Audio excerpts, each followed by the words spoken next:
The British invasion had some dominating troops in its forces, from the powerful guitars of Led Zeppelin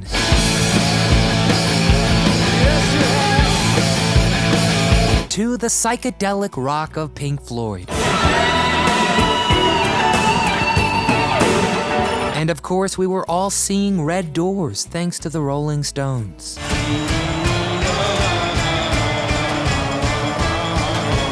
But this is about the standout, gritty, against the odds, enduring music of Fleetwood Mac. Have you any dreams you'd like to sell?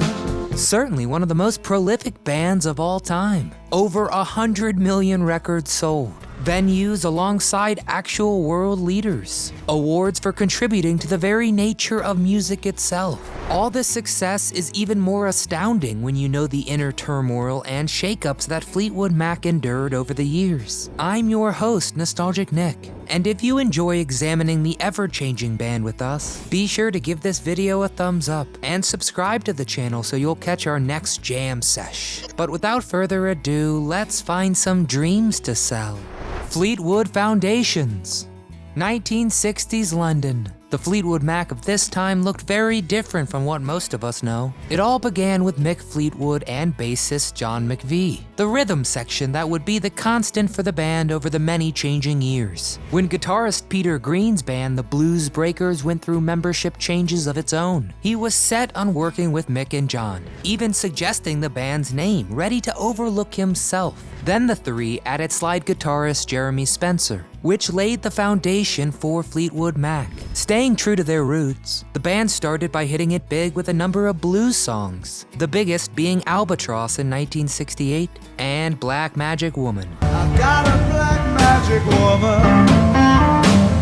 The second is a great example of artists helping artists, since by 1970, guitar legend Carlos Santana further propelled it to fame with singer Greg Raleigh. That she's a black magic woman. She's trying to make a devil out of me. But not long into the band's formation and success, the old guard started switching out. The first hit came in spring of 1970, when primary songwriter Peter Green walked out. He was behind those early hits like Black Magic Woman, but the success didn't ease his inner turmoil. And a heaping portion of LSD and a growing fear of money and greed led to his quitting the band and disappearing from the public eye. Then in '71, Jeremy Spencer disappeared from the lineup. Literally, he just didn't show up to a performance and wasn't seen for days. When he resurfaced, he had joined the Children of God cult and actually formed a new band of his own. But it never sparked a lot of commercial success, probably the whole cult thing. Much of his life since has been a mystery. It's only known that he kept making music for the cult and moved country to country. Thankfully, he did resurface just in time to take up his rightful place in the Rock and Roll Hall of Fame with the rest of the group. Curse of KIRWAN. The memorable tenure of guitarist Danny KIRWAN began in the late 60s. Peter Green was drifting further and further from the band. Danny KIRWAN was just 18 years old when he joined, and quickly became a protege of Peter's, and brought a lot of fresh sound to their tracks. Peter Green himself credits KIRWAN with the success of Albatross, and it's thanks to KIRWAN's unique depth and range that Fleetwood Mac could branch out from strictly blues. Cue the release of Man of the World, and the truly definitive Somebody's Gonna Get Their Head Kicked In Tonight. Somebody's gonna get their head kicked in tonight. KIRWAN leaned into Fleetwood's new rock and roll sound, keeping Fleetwood Mac a household name. Except they weren't always people you'd want in your house. Over time, KIRWAN fell into alcoholism and became distant from his bandmates. Then came the summer of '72, and KIRWAN had a major breakdown, ran into the bathroom, beat his own head against the wall, and smashed his Les Paul guitar to pieces. All this right before a performance. Mick Fleetwood said the breakdown was a result of the daily pressure KIRWAN faced, and this was one of the sadder curves on this wild, wild ride. In the nicks of time. By the mid-70s, Fleetwood Mac relocated to California, had added the songwriting of pianist Christine McVie, John's wife, and had a solid following, but for the first time, they only had one guitarist. and had decided to be their own managers. Definitely uncharted waters for a band of that size. Then came a gold dust woman and man to revitalize them. Fleetwood met Lindsey Buckingham while he was recording demos, and Mick loved what he heard, soon asking Buckingham to join the band. Lindsey agreed as long as his musical partner and girlfriend Stevie Nicks could come too. And so, 4 weeks after the last version of Fleetwood Mac broke up, a new songbird had arrived. Songbirds keep singing. And not a year later, Fleetwood Mac introduced us to a song about a Welsh witch titled Rhiannon, a song Stevie wrote months before joining the band. It would be too romantic and frankly inaccurate to say Fleetwood's problems were magicked away, but Rhiannon did work her magic.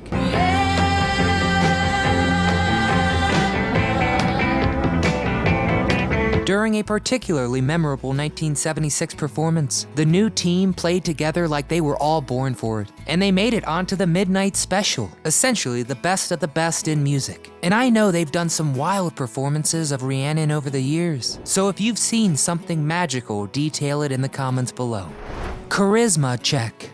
We like to think that the people behind our favorite songs got along as well as they performed musically. Sometimes that's even part of their draw. ABBA is a great example of this. And with John McVie playing alongside his wife, keyboardist Christine, who also painted some of the band's trippy artwork, this was the case. And of course, there's the famous turbulent relationship between Lindsey Buckingham and Stevie Nicks. And the problem is this marriage can backfire if the chemistry turns sour. And behind the scenes of Mac, it was a cesspool of drugs and drama. Stevie and Lindsey were supposed to be together, but Stevie was having an affair with Mick while he ended his marriage. Then Christine McVie started sleeping with the band's lighting director, still married to John, to which John would call, quote, drama. The higher they flew, the more interpersonal happiness melted away. John and Christine only interacted during work hours. Stevie and Lindsey only stopped shouting at each other during work hours. And on top of this, everyone felt a lot of pressure to release bigger hits. And before long, they all relied heavily on drugs. It got so extreme, bandmates would hum the theme song to Chariots of Fire when they needed a hit.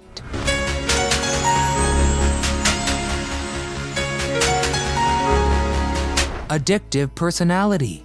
Stevie Nicks had one of the worst times with drug addiction, specifically cocaine. Nicks admits to spending more than $1 million on cocaine over the years. I used to carry a gram of cocaine in my boot at all times. But she didn't just burn through money, she burned through her nose. She would have blackouts and nosebleeds. But that wasn't even the worst it could have been. Her doctor told her, quote, "The next toot you do could be your last. The tissue in your nose is very delicate. It could go straight up to your head and then you could drop to the floor and die a lousy 2-hour death." So Stevie went to rehab, but she then needed psychiatric treatment and picked up Klonopin, a tranquilizer. Fleetwood Mac. On top of everything else, Fleetwood Mac couldn't even trust their manager Clifford Davis during one of the most hectic times for them. Their 1974 American tour was not going smoothly, so Davis pulled the first ever deepfake and hired a second fake Fleetwood Mac. So who would profit from 2 bands, 2 venues? Manager Clifford Davis, of course. And obviously this dissolved into one of the many lawsuits in music history over who has the power in the band-manager relationship. Because making the art and being the face of it doesn't guarantee a musician everything. Art imitates life. Even though most of the group kept the drama a secret, it still found ways of seeping through the cracks, sometimes very deliberately. Their woes turned up in quite a few song lyrics. Go Your Own Way is a melancholic response to Buckingham's dissolved relationship with Stevie. Don't Stop is a reminder that yesterday's gone, and that's how Christine kept the past in the past, looking forward to a future without John.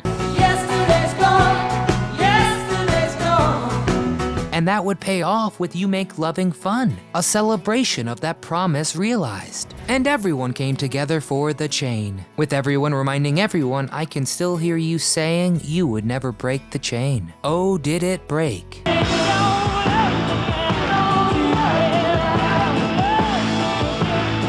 So those songs became both a coping mechanism and awesome tunes. Christine remembers Mick as the voice of reason, telling everyone to be mature and sort it out, making use of everything.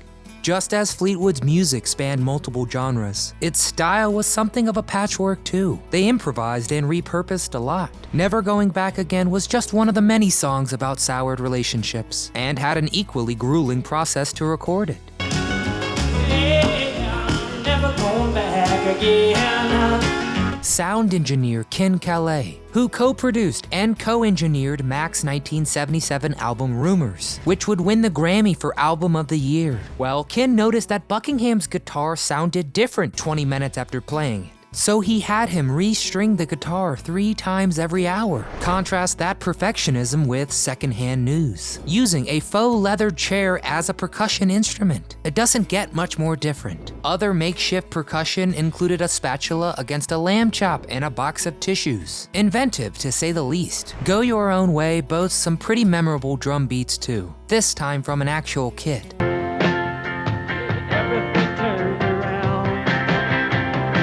But with a shocking origin, Mick Fleetwood lives with dyslexia and truly believes that it shaped the way he thinks about rhythm. And it is a pretty unique style, one that other drummers like to watch, only to get lost and totally confused.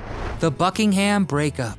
Fleetwood Mac walked a thin line staying together, and when the LP Mask flopped in 1990, partly due to Lindsey Buckingham only playing on the title track, Stevie saw the writing on the wall and left to focus on her solo career.